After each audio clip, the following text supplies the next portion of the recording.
The hospital ward felt different at night. By day, there were nurses moving briskly between beds, doctors murmuring instructions, and sunlight softening the rows of white sheets. But in the middle of the night, there were only the wounded and the darkness. Private Thomas Hale lay on his back, his shoulder bound tight beneath clean bandages. The lamp at the far end of the ward burned low, casting long shadows that stretched across the ceiling like reaching fingers.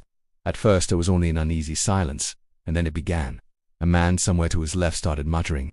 The words turned to panicked whispers. "Down. Get down." Another voice cried out sharply, followed by the violent thrashing of sheets. No more shells." A nurse hurried past Thomas's bed, her footsteps quick and soft.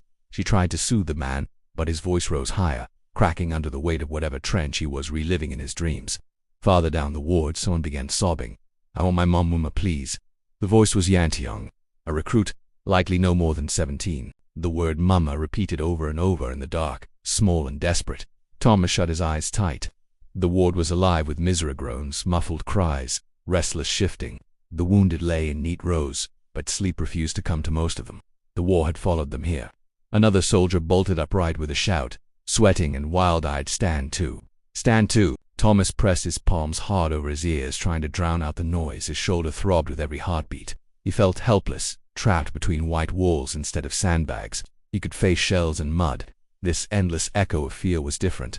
After a long moment, he swung his legs over the side of the bed. The floor was cold beneath his bare feet. He moved slowly toward the exit.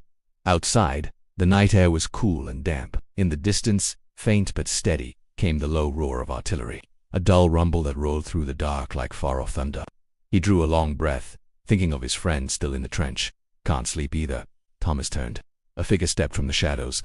A British soldier leaned on a crutch, holding a cigarette whose ember glowed red in the dark. "Smoke." Thomas shook his head. "No, thank you." They stood in silence for a moment, listening to the distant guns. "John Taverley, Liverpool." He nodded toward Thomas's shoulder. Sniper Tavis nodded, caught me laughing. John gave a quiet, humorless chuckle. "That'll do it." They sat on a low stone ledge. "How'd you get yours?" Thomas asked. "Shell burst," John said. "Didn't even hear it land. Woke up here." He exhaled, smoked slowly. "They say I'll walk again eventually." Another distant boom rolled across the fields. "You hear them at night?" Thomas asked. John nodded toward the building. "Every night. Some men never leave the trenches. Not in here." He tapped his temple lightly. "Some part of them stays here." The wind shifted. Thomas stared into the dark. "You think we'll leave?" he asked. John crushed the cigarette under his boot. "Don't know," he admitted. "I'd like to." They sat together, two silhouettes against the hospital wall, listening to the distant guns that never truly fell silent. And in the quiet between the thunder, both wondered whether France would ever let them go home again. Thanks for watching. Please like and subscribe for more content like this.